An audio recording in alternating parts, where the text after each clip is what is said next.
진짜인 건가요? 너무 충격적입니다. 너무 충격요. 형수부터 진짜. 여성관이 어떤 건지 궁금해요. 여자를 어떻게 생각하면 그런 욕이 나오는지. 자, 지금 젓가락 사건 관련 때문에 온라인이 난리가 났습니다. 그만큼 그 발언이 국민들에게 충격으로 다가왔기 때문일 텐데요. 아이러니한 건 그 말을 직접 꺼내 누군가를 모욕하고 희롱한 당사자를 비판하는 게 아닌 그것을 알린 사람에게 손가락질을 하는 일부 사람들. 저는 개인적으로 이 현상이 이해가 가지를 않습니다.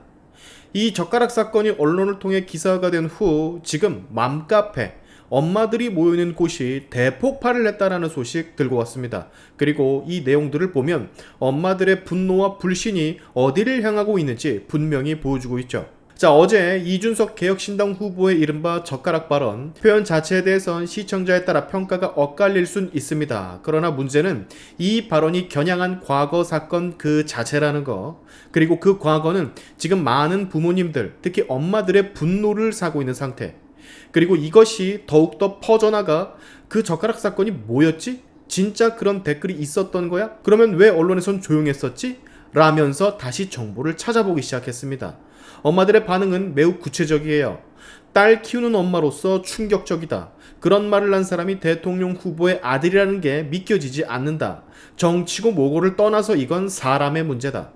많은 엄마들이 이 사건을 이번 토론회를 통해 처음 안 듯 보였습니다. 그리고 그들이 화낸 지점은 이준석 개혁신당 후보의 발언 방식이 아니라 그 발언을 통해 떠오른 사건의 본질. 만약 내 딸에게 그런 댓글이 달렸었더라면, 상대는 여자 연예인인데 이건 명백한 2차 가해다. 이런 사건이 있었는데도 언론은 왜 침묵을 했었나? 아버진 후보는 왜 침묵하나? 모두가 지금 분노하고 있습니다. 자, 제가 하는 말로는 와닿지 않으실 테니까 진짜 맘카페에 올라오는 글들을 몇 개 보여드릴게요. 보시죠. 토론해 보는데 젓가락 얘기 뭔가요? 충격적이네요. 이준석이 누구누구 후보 저격한 거 맞죠? 누구누구 아들 발언, 그 젓가락이 어쩌고 오늘 처음 알았는데 충격적이네요. 역시 안 되겠어요. 젓가락 발언 찾아보고 충격적이라 멍합니다. 저도요, 진짜라면 아들 교육을 단단히 시켜야 될 것 같아요. 결혼도 한 성인이니까. 토론회는 아이들도 다 볼 수 있을 텐데 놀랐습니다. 저는 거북섬이나 공격할 줄 알았는데 거의 예전 이정희 박근혜 토론 볼 때만큼 멍하네요.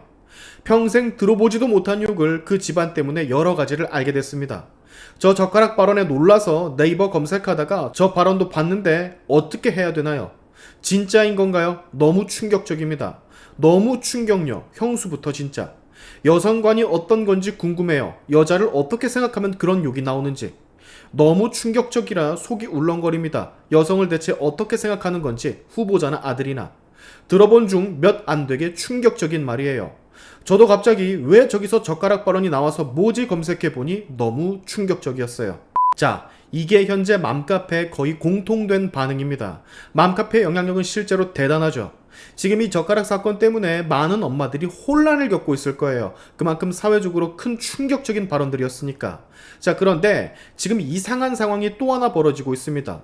이 정도로 감정적으로 큰 파장을 일으키고 있는 사건임에도 불구하고 정작 언론에서는 이 파장 대비 그만큼 크게 다루지를 못하고 있어요. 포털 검색창에서 관련 뉴스 검색해보면 몇몇 언론들이 올린 기사가 보이기는 합니다. 그런데 또 문제는요, 제가 본 기사 몇 시간 만에 내려갔더군요. 삭제가 된 상태였었습니다.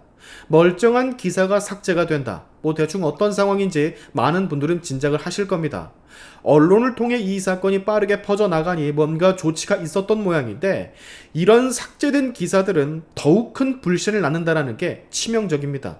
이미 삭제 전에 수많은 사람들이 이것을 복사해 퍼다 날랐고 공유를 하고 저장을 했기에 기사가 삭제가 돼도 우리는 여러 곳에서 이거를 확인할 수 있지만, 이 순간 국민들이 묻기 시작합니다. 왜 사라졌지? 누가 내리라고 한 건가? 혹시 이 사안을 차단하려고 하는 건가? 자, 지금 국민의 분노는 정치적인 분노의 결이 아닙니다. 인간적이고 도덕적인 감정의 분노예요. 자식을 둔 부모로서 느끼는 분노, 여성으로서 받아들일 수 없는 불쾌감, 그리고 침묵과 외면으로 일관하는 태도에 대한 실망. 이런 감정은 어떤 정치적 해석으로도 사실 덮일 수가 없습니다. 그리고 설득으로 잠재울 수도 없어요. 게다가 아예 무반응으로 일관하는 거, 이것이 또 다른 역풍을 현재 불러일으키고 있습니다. 명확한 해명도 유감 표명도 하지 않는 상황, 사건을 마치 무시하는 듯 비춰지기도 하죠. 물론 이준석 후보의 표현이 과했다라는 지적도 있기는 하지만 적어도 이 사안을 다시 생각해보자 라는 문제 제기 역할은 적절했다라고 저는 생각을 합니다. 그런데 정작 그 문제 제기를 통해 떠오른 사건의 본질에 대한 언급은 없이 그저 꺼냈다라는 이유로 그를 비판하는 사람들이 정상적 국민들에게는 너무 이질적으로 비춰집니다. 지금 이 시간에도 이 사건은 더 커지고 있습니다. 단순한 해프닝 정도로 끝나는 게 아닌 무섭도록 빠르게 이 사건이 확산되고 있어요. 보통의 반응은 내가 정치는 모르지만 야 이건 아니다. 이건 너무 심했다. 이거 진짜 미친 건가? 라는 반응들. 정치는 잊을 수 있어도 이런 사안들은 국민들의 머릿속에 뿌리 깊게 박힙니다. 이걸 그리고 어떻게 대처하느냐가 그 후보와 그 당의 주요 쟁점, 깜깜이 기간 동안의 주요 해결 과제가 될 것 같아요. 정치는 때로는 단어 하나, 표현 하나로 완전히 뒤집힐 때가 있습니다. 그러나 그것보다 훨씬 더 크게 뒤집힐 때는 어떠한 계기로 묻혀있던 진실이 드러났을 때, 그리고 그것이 국민적인 감정을 건드렸을 때 일어납니다. 이 사건은 젓가락이란 단어에서 시작이 됐지만 결국은 유권자들의 마음을 너무 크게 뒤흔들고 있어요. 이제부터 이 일에 대한 판단은 국민 몫으로 돌아가게 됐습니다. 대한민국 엄마 아빠들이 판단할 거예요. 이것이 과연 그냥 넘어갈 일인지 아니면 책임을 물을 일인지. 오늘의 시안투프 여기까지 하겠습니다. 여러분의 영상 공유는 세상을 밝히는 힘이 되니까 꼭 공유 부탁드리면서 지금까지 영상이 좋으셨다면 구독과 좋아요 그리고 알림 설정까지 꼭 한 번씩 눌러주시면 감사하겠습니다. 다음에 봅시다.